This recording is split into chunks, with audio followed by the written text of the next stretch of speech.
ఎట్టకేలకు దాదాపు 15 ఏళ్ల సుదీర్ఘ పోరాటం తరువాత పశ్చిమ బెంగాల్లో పాగా వేసింది బీజేపీ.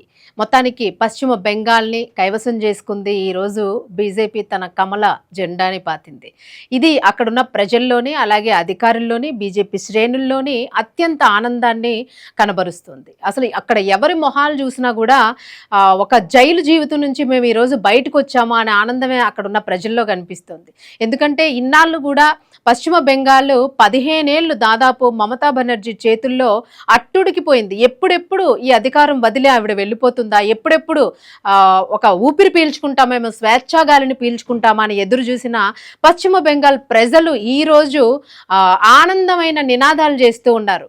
జై శ్రీరామ్ అంటూ నినాదం చేస్తూ ఉన్నారు, జై కాళీ అంటూ నినాదం చేస్తూ ఉన్నారు. సో జై మోదీ అంటూ కూడా నినాదం చేస్తూ ఉన్నారు. మొత్తానికి బీజేపీ శ్రేణులు అందరూ కూడా అక్కడికి హాజరయ్యారు. కోల్కతాలోని పరేడ్ గ్రౌండ్స్లో ప్రమాణ స్వీకారం జరిగింది. దీనికి మన ఆంధ్ర రాష్ట్ర ముఖ్యమంత్రి చంద్రబాబు నాయుడు కూడా హాజరయ్యారు. మొత్తానికి సభ అంతా కూడా దద్దరిల్లింది. ఈ మొత్తాన్ని చూసిన తర్వాత ఒక్కసారి ప్రధాని నరేంద్ర మోదీ స్టేజ్ మీదకి అడుగు పెట్టంగానే అందరికీ కూడాను మోకాళ్ళ మీద పాదాభివందనం చేశారు. అంటే ఆయనకున్న ఆ గుణము, ఆ విచక్షణ అవన్నీ కూడా అక్కడే అర్థమైపోతాయి మనకి. ఈ ఓట్లతోని, హై మెజారిటీ ఓట్లతోని ఇన్నాళ్ళ సుదీర్ఘ పోరాటానికి తమ ఓట్లు వేసి గెలిపించి ఈరోజు పశ్చిమ బెంగాల్ని తమకి అప్పజెప్పిన ప్రజలకి అభివాదం తెలియజేశారు. సో పశ్చిమ బెంగాల్ని ఇక నుంచి ఇన్నాళ్ళు ఏదైతే బాధలు పడి కష్టాలు పడి ఓర్చుకుని తమ ఆశలన్నింటినీ కూడా బయటకు తీసి కొత్త నాయకుడు కావాలని నిరూపించుకుని ఓట్లు వేసి గెలిపించారో, సో తమని తాము కూడా తప్పకుండా నిరూపించుకుంటాము అని చెప్పేసి అయితే ఈ ప్రమాణ స్వీకారంలో అనేక రకాల హామీలు ఇవ్వడం జరిగింది. మొత్తానికి మోదీ అయితే అభివాదం తెలియజేశారు. ప్రజలందరూ కూడా పెద్ద పెద్ద నినాదాలు చేశారు.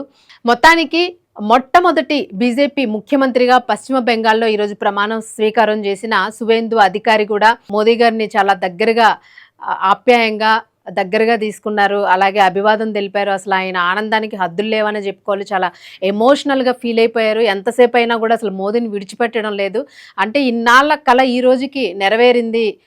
ఈరోజు మనం చేయాలనుకున్న ఆశలన్నింటికీ కూడా పునాదులు వేసుకునే రోజు దగ్గర పడింది, మొదలైపోయింది అని చెప్పేసి వాళ్ళ ఆనందం అయితే కనిపించింది.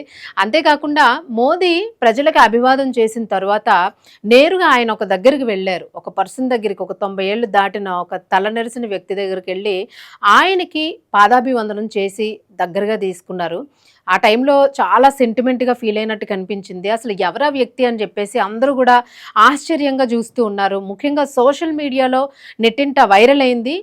ఆ వ్యక్తి ఎవరు అని చెప్పేసి ప్రతి ఒక్కరు కూడా సెర్చ్ చేస్తున్న ఈరోజు సెర్చ్ ఇంజన్లో ఎక్కువగా వెతికిన వ్యక్తి ఆయన గురించే. సో ఆ వ్యక్తి ఎవరో కాదు, ప్రతి ఒక్కరు కూడా తెలుసుకోవాలి. కాశ్మీర్లోని మన దేశ జెండాని పాతిన మొట్టమొదట వ్యక్తి ఆయన. సో ఆ నేపథ్యంలోనే ఆయన జైలుకు కూడా వెళ్ళారు. ఎన్నో స్వతంత్ర ఉద్యమాల్లో పాల్గొన్నారు. ఇప్పుడు పశ్చిమ బెంగాల్లో బీజేపీలో ఒక కీలకమైన వ్యక్తిగా కూడా ఆయన ఉన్నారు. సో ఆయనే మఖన్లాల్ సర్కార్. సో ఈయన్ని ప్రతి ఒక్కరు కూడా గుర్తుపెట్టుకోవాలి. ఈరోజు కాశ్మీర్లో మన జెండా ఎగురుతోంది అని అంటే దానికి కారణం ఆయనే. సో అది మొత్తానికి. అంతేకాకుండా మరొక విచిత్రం కూడా జరిగింది. చంద్రబాబు నాయుడు గారు హాజరయ్యారు కదా ఈ మీటింగ్కి. సో ఈ మీటింగ్లోని మిథున్ చక్రవర్తి, మన సినీ యాక్టరు, హిందీ నటులు, అలాగే బీజేపీలో ఉన్నారు సభ్యుడిగా. సో ఆయన కూడా నేరుగా చంద్రబాబుని చూడంగానే ఆయన దగ్గరికి వెళ్ళి ఆయన కాళ్ళకి నమస్కరించబోయారు. దాన్ని చంద్రబాబు గారు అసలు వద్దు ఇదంతానని చెప్పేసి దగ్గరకు తీసుకొని ఆయన్ని కంగ్రాచులేట్ చేయడం జరిగింది. సో మొత్తానికి సాధించారు అని చెప్పేసి ఒక ఉత్సాహాన్ని అయితే ఇచ్చారు. మొత్తానికి ఈరోజు ఏవైనా కూడా కోల్కతా పరేడ్ గ్రౌండ్ సభలో మాత్రము ఎన్నో రకాల వింతలు విశేషాలు జరిగాయి. అన్నీ కూడా ఆనందించదగ్గవే. సో ఈరోజు అక్కడ అందరి కళ్ళల్లో కూడా ఒక ఆనందం కనిపించింది. ఇక ముందుకి మన అసలైన పోరాటాన్ని మొదలు పెట్టబోతున్నాము. బెంగాల్ ప్రజల కలల్ని మనం నిజం చేయడానికి ఒక్కొక్క అడుగు కూడా ముందుకు వేసుకుంటూ వెళ్ళాలి. డబుల్ ఇంజిన్ సర్కారు ప్రారంభమైపోయింది. సో ఎన్నో ఆశలతో ఉన్న ప్రజల కళ్ళలు చేయకూడదు అనే నినాదంతోనైతే ఇప్పుడు బీజేపీ వెళ్ళబోతున్నట్లు కనిపిస్తోంది. సో మొత్తానికి అందరూ కంగ్రాచులేట్ చేస్తూ ఉన్నారు. అలాగే వాళ్ళ మేనిఫెస్టోస్ కానీ వాళ్ళు ఏమేమి చేయాలనుకుంటున్నారు ఇవన్నీ కూడా ఈరోజు ఆ సభాముఖంగా అనేకం ప్రస్తావించారు.